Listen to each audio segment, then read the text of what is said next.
Olá, Cassiano Bittencourt, pela Visão do Estrategista, hoje para falar do resultado da Cyrela. Tá? A empresa opera com construção civil, muita gente já deve saber, é famosa pela alta renda, média e alta renda, mas também tem uma participação considerável em Minha Casa Minha Vida hoje em dia, que foi justamente o que ajudou a proteger um pouco a operação nesse período onde a gente está passando por esse choque exógeno negativo. Tá? A empresa responde bem operacionalmente nesse primeiro trimestre de 2020, o que é ótimo, né? Operacionalmente a coisa está indo bem ali. O financeiro tem é afetado de forma mais negativa, e isso daí não me preocupa no médio e longo prazo, e eu vou explicar os motivos por quê. Tá? De qualquer forma, não deixa de ser um momento aí não tão positivo para a operação, tá? Mas definitivamente não preocupa, especialmente quando eu levo em consideração o desconto que a gente tem aí no preço do ativo de 60% aproximadamente, desde do início mais forte desse choque exógeno de curto prazo, onde a gente tem de 3 meses para cá justamente essa queda no preço, desconto no preço de aproximadamente 60%. Tá? Aqui é muito mais o acompanhamento da tese, que tem uma ou outra mudança ali, mas em geral a ideia é a mesma. Tá? É uma forma de se expor à construção civil. Eu procuro fazer um pacotinho de ativos com 3, às vezes 4 ativos do setor de construção civil, justamente para diversificar risco. E procuro focar em ativos que tenham uma capacidade de sobrevivência maior, sem um peso muito grande do risco de curto prazo, de ficar insolvente ou qualquer coisa do gênero. Tá?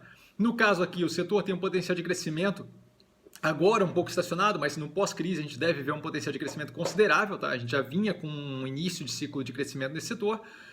A parte da demanda fica travada nesse momento, mas não é propriamente uma demanda que vai se perder no tempo. O que é chamado de pent-up demand, é quando eu seguro essa demanda para um futuro próximo, e aí no futuro próximo eu tenho justamente uma demanda mais agressiva do que eu teria anteriormente e que vai normalizando à medida que vai passando o tempo. Então, uma pessoa que deixou de comprar apartamento durante essa crise, média, alta renda, ele está simplesmente segurando ali o momento para garantir que a crise não vai se estender por muito tempo, em grande parte dos casos, e aí eventualmente quando a coisa tranquiliza, quando aparece uma vacina, quando aparece um tratamento antiviral ou qualquer coisa do gênero que possa ajudar no tratamento do Covid-19, a gente deve ver aquela pessoa voltando ao mercado para justamente comprar o mesmo estilo de imóvel que ela ia comprar antes, então acaba que a demanda acaba voltando em grande parte, como se não tivesse existido essa pausa toda, como se essa demanda de agora não chega a ser perdida. Tá? Então no longo prazo eu vejo a possibilidade de normalização, mais do que isso a gente tem juros muito baixos, e isso daí favorece financiamento imobiliário. E como se não bastasse, os bancos e instituições financeiras em geral dão preferência para financiamento com garantia real. Quando eu estou comprando apartamento, eu estou comprando com o colateral ali do apartamento, né? Então assim, o banco tem uma garantia a mais ali, sabendo que no contraponto daquele contrato de financiamento tem um apartamento que ele pode recuperar através de execução judicial, caso a pessoa não consiga pagar aquilo ali até o final. Tá? Então acaba sendo aí uma operação de crédito para banco que é mais interessante, tem inclusive aí uma margem consideravelmente melhor e tal, e por aí vai. Né? Segundo ponto da tese é justamente a melhoria contínua da operação. A empresa vinha numa melhoria contínua da operação, inclusive vendendo ali num esforço de venda de estoque pronto para poder devolver o patrimônio líquido para o acionista final através de dividendo e reduzir o tamanho da operação como um todo. Isso vai continuar acontecendo. Nesse momento a gente tem um pouquinho mais de dificuldade com a geração de fluxo de caixa, justamente pela dificuldade da venda desse estoque pronto, mas isso daí volta à medida que o tempo vai passando. Tá? O plano deles é justamente voltar, a gente só tem que ter um horizonte um pouquinho mais claro dessa resolução de crise. Agora o foco é a manutenção da capacidade operacional. Tá? A empresa está habituada com crise, não é a primeira crise que ela passa, e as outras foram mais complicadas do que essa, então não vejo muita dificuldade da empresa se segurar até o final. Tá? Sem muita firula, a gente passa direto para a operação vem evoluindo bem, tá? A gente deve ter desafios ainda, mas ela vem evoluindo bem. A gente tem ali um lançamento com um crescimento de 173% quando eu penso sem permuta, tá? Aí tem a divisão aí de localidade e tal, e de qual tipo de empreendimento que foi lançado. De qualquer forma, a gente vê que foi lançado com alguma robustez, né? A venda dessa safra do primeiro trimestre de 2020 está aí com uma venda de 38%, então uma venda ainda sólida, menor do que a gente está acostumado, mas robusta ainda. O VSO acompanha isso, então ela mantém uma venda sobre oferta, que é justamente a velocidade de giro dos ativos ali de 53,4%. Isso deve ainda passar por algum estresse, mas de qualquer forma, médio e longo prazo, com pent-up demand, não vejo como um grande problema. Tá? Em vendas, a gente vê que grande parte dessa manutenção de velocidade aí nas vendas foi causada pelo Minha Casa Minha Vida, né? O delta ali de 23%, quando a gente pensa vendas gerais ali sem permuta, grande parte disso Minha Casa Minha Vida. E o hedge da operação acaba funcionando nessa diversificação de um pouco mais pro Minha Casa Minha Vida, que são imóveis de menor valor agregado e que acabam sendo comprados mais por necessidade do que por uma opção de segundo investimento ou de troca de imóvel, então não tem muito como segurar essa compra e aí justamente acaba mantendo essa velocidade, né? O delta do estoque tem um crescimento ali de 3,9%, não é problemático, tá? Isso em grande parte por causa do alto nível de lançamentos. O grande ponto que interessa é justamente a manutenção daquela trend de venda, daquele ritmo de venda de estoque pronto, e isso daí se mantém. A gente tem uma queda um pouco menos robusta do que a gente vinha vendo, tá? Mas uma queda de 3,8% nos estoques prontos, o que é na direção de justamente reduzir o tamanho da operação e poder operar de uma forma mais magra, mais eficiente, tá? Ela deve encontrar um pouquinho de dificuldade no curto prazo, no curto, talvez no médio prazo, dependendo de como for a resolução do Covid, tá? Para se livrar desse tipo de estoque, uma vez que as pessoas têm receio de fazer um gasto mais agressivo no momento de tensão dessa, mas, como dito algumas vezes já na análise, a normalização deve vir no longo prazo através de pent-up demand. Eu seguro a compra agora, mas eu não deixo de comprar o imóvel por si só. Eu, eventualmente, no futuro próximo, vou comprar esse imóvel. Tá? O financeiro, de fato, apanha. Não é preocupante pelos motivos citados até agora, mas o curto prazo a gente vê, de fato, um efeito bem negativo ali. A receita líquida tem uma queda de 7,4% year on year versus o mesmo período do ano passado e uma queda de 38% quarter on quarter versus o quarto trimestre de 2019, que foi um trimestre consideravelmente mais positivo. Lucro líquido também tem uma queda considerável, como vocês podem ver aí, 42,3% year on year e 81,3% quarter on quarter.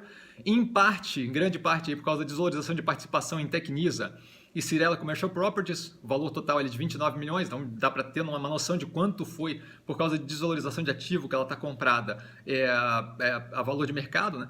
E uma parte por provisionamento de contingência judicial, 31 milhões, então só daí a gente tira 60 milhões de queda nesse possível lucro aí, tá? Por questões que estão consideravelmente fora da operação dela. O endividamento não preocupa, e essa é uma parte que é interessante, por quê? Porque eu quero que a empresa sobreviva até o final desse choque de curto prazo, justamente visando poder aproveitar as oportunidades que devem aparecer depois. Tá? A gente tem aí dívida líquida sobre PL, sobre patrimônio líquido, 16,1%, é um aumento versus o terceiro trimestre de 2019, mas uma queda versus o quarto trimestre de 2019, então está segurando aí consideravelmente baixo. O custo desse endividamento de carregamento da dívida é um custo consideravelmente baixo, ela está com caixa forte ali de 1,67 bi, o que não dificulta ela cumprir as obrigações dela de curto prazo. Tá? O consumo de caixa de 15 milhões é algo que não é propriamente a melhor coisa do mundo. Tá? Eu digo 15 milhões de consumo porque eu não considero ele o não recorrente. Tá? A venda de participação dela ali no investimento não considero, porque eu quero saber o quanto a operação está gerando de caixa. Em grande parte, esse caixa tem um consumo de caixa por causa do atraso no repasse do Minha Casa Minha Vida, por causa do não aporte ali da União, né, como nos valores que são necessitados. A gente está sabendo dessa história toda, do Minha Casa Minha Vida, com atraso de repasse. Isso deve dar uma patinada ainda no curto prazo. Inclusive pelo fato de grande parte da geração do caixa dela vir de venda de estoque pronto, o que deve atrasar justamente por causa daquela questão do atraso da tomada de decisão das pessoas que têm interesse em comprar, especialmente mais média, alta e alta renda, que têm interesse de comprar um segundo apartamento, de trocar de apartamento, que deve segurar essa decisão até o pós-crise. Tá? Então, mas isso deve se normalizar no longo prazo, o que justamente não compromete a operação como um todo, mas compromete o dividendo no curto prazo. Eu acho isso ótimo, a empresa está tomando uma atitude responsável de não tomar endividamento, não puxar dinheiro para poder pagar dividendo. Acho que esse processo de redução do patrimônio líquido através de pagamento de dividendo para acionista tem que ser feito paulatinamente à medida que a gente vai reduzindo o estoque pronto. Então eu vejo como responsável da gestão, que tem inclusive, já comentei em alguns vídeos, já tem tem tomado atitudes responsáveis com relação à gestão da empresa como um todo, de uma forma bem consistente. Eu acho isso ótimo. Então a gente deve ter o pagamento mínimo do dividendo nesse ano agora, né? Nada preocupante. Com relação aos distratos, a gente vê que as renegociações que ela aceitou fazer estão levando juros em cima, então para a empresa acaba não afetando negativamente o resultado, só acaba alongando um pouco mais o período de recebimento com um pagamento por aquilo, que é juros, né? Então deve ter um ganho financeiro que deve compensar esse atraso no recebimento. As que não aceitaram, as que não teve a aceitação da empresa de renegociação do endividamento ali, do contas a receber de clientes, continuaram com pagamento em dia, então não foi provavelmente problemático, possivelmente um movimento oportunista de um cliente ou outro tentando alongar a dívida, aproveitando esse momento para tentar alongar a dívida, não conseguiu, tá? Então a empresa está bem protegida. A minha posição está aqui do lado, como vocês podem ver, está consideravelmente próximo do preço que está hoje, então eu vejo como uma ótima opção. Tá? Vou patinar um pouco mais de tempo, mas gosto da operação para montagem de portfólio de construção médio e longo prazo. Tá? O choque de curto prazo com pent-up demand deve trazer uma recuperação muito forte, ou se esse choque de curto prazo se alongar mais, acaba gerando oportunidade de investimento à medida que a empresa consegue negociar com mais margem a compra de novos terrenos ou atuação em novos mercados e por aí vai. Tá? O preço está extremamente descontado, estou falando ali na faixa de 60%, com a normalização das operações no longo prazo, com o pent-up demand voltando, e aí grande parte desse faturamento que foi perdido agora, desse lucro que foi perdido agora, recuperando de forma mais agressiva, no médio e longo prazo a gente deve ver isso daí responder agressivamente no preço do ativo, e aí sim a gente deve ter uma esticada forte, um crescimento forte no preço desse ativo que deve recuperar todo esse tempo que a gente ficou aqui meio que patinando com esse desconto todo no preço do ativo atualmente, neste momento. Então vejo como um ótimo investimento de longo prazo. Dúvida, eu estou sempre no Instagram, @investir com sim. Só ir lá falar comigo, não tem nenhum problema, sempre respondo o direct message.